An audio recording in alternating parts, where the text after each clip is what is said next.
Hi all, welcome back to Chandana Aradhya YouTube channel. ನಾನು ಚಂದನ. ಇದು ಸಂಕ್ರಾಂತಿ ಹಬ್ಬದ ವ್ಲಾಗ್ ಆಗಿರುತ್ತೆ.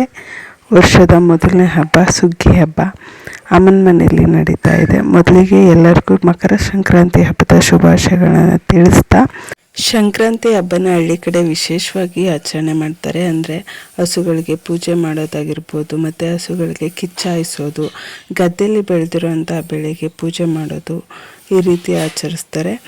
ಮನೆಗೆ ಅಲಂಕಾರ ಮುಖ್ಯ ಅಲ್ವಾ, ಹಾಗಾಗಿ ಮೊದಲಿಗೆ ರಂಗೋಲಿಯಿಂದ ಶುರು ಮಾಡ್ತಾ ಇದ್ದೀನಿ. ಅಮ್ಮ ತುಂಬ ದಿನದಿಂದ ಹೇಳ್ತಾಯಿದ್ರು ಪೇಂಟಲ್ಲಿ ಒಂದು ರಂಗೋಲಿನ ಬಿಡು ಅಂತ.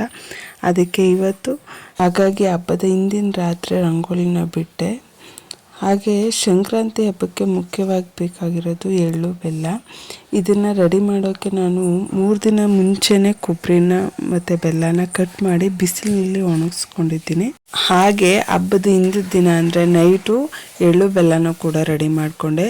ಮೊದಲಿಗೆ ಕಡಲೆ ಬೀಜ ಮತ್ತು ಎಳ್ಳನ್ನು ಎರಡೂ ಕೂಡ ಹುರ್ಕೋಬೇಕಾಗತ್ತೆ. ಕಡಲೆ ಬೀಜ ಹುರಿದು ಸಿಪ್ಪೆ ತೆಗೆದಿಟ್ಕೊಂಡಿದ್ದೀನಿ.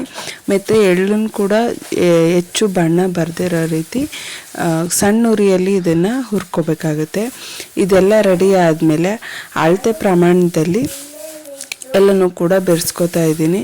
ನಮ್ಮ ಹಿರಿಯರು ಮಾಡಿರೋ ಆಚರಣೆಗಳು ಎಲ್ಲ ಕಾಲದಲ್ಲೂ ಎಷ್ಟೇ ಕಾಲ ಬಂದರೂ ಕೂಡ ಒಳ್ಳೆಯದೇ ಆಗಿರುತ್ತೆ. ಏಕೆಂದರೆ ಸಂಕ್ರಾಂತಿ ಹಬ್ಬಕ್ಕೆ ಎಳ್ಳು ಬೆಳೆ ಏನಕ್ಕೆ ತಿನ್ನಲೇಬೇಕು, ಏನಕ್ಕೆ ತಿಂತಾರೆ ಅಂತ ಕಾರಣ ಹುಡ್ಕೋದಾದರೆ ಚಳಿಗಾಲ ಶುರುವಾಗಿರುತ್ತೆ. ಹಾಗಾಗಿ ಸ್ಕಿನ್ ಎಲ್ಲ ಡ್ರೈ ಆಗ್ತಾ ಇರುತ್ತೆ, ಚರ್ಮಕ್ಕೆ ಎಣ್ಣೆ ಅಂಶ ಬೇಕಾಗಿರುತ್ತೆ. ನಾವು ಇಲ್ಲಿ ಬಳಸಿರೋ ಪದಾರ್ಥಗಳೆಲ್ಲ ಎಣ್ಣೆ ಅಂಶ ಇರೋ ಅಂಥ ಪದಾರ್ಥಗಳೇ.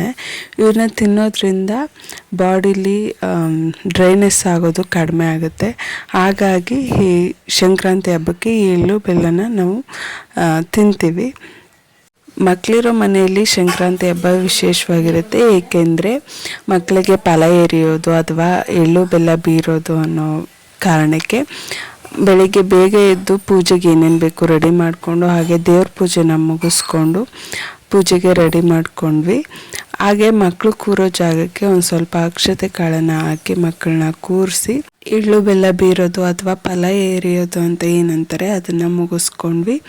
ಈ ರೀತಿ ಮಾಡೋದ್ರಿಂದ ಮಕ್ಕಳ ನರಕೋಶ ನಿಯಂತ್ರಣದಲ್ಲಿರುತ್ತೆ, ಮಕ್ಕಳ ಆಯಸ್ಸು ಆರೋಗ್ಯ ಕೂಡ ವೃದ್ಧಿಯಾಗುತ್ತೆ.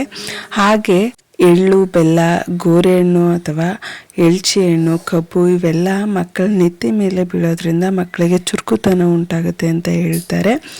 1 ವರ್ಷದಿಂದ 12 ವರ್ಷದೊಳಗಿನ ಗಂಡು ಅಥವಾ ಹೆಣ್ಮಕ್ಳು ಯಾರೇ ಇದ್ದರೂ ಕೂಡ ಇದನ್ನು ಮಾಡೋದ್ರಿಂದ ತುಂಬ ಒಳ್ಳೆಯದಾಗುತ್ತೆ.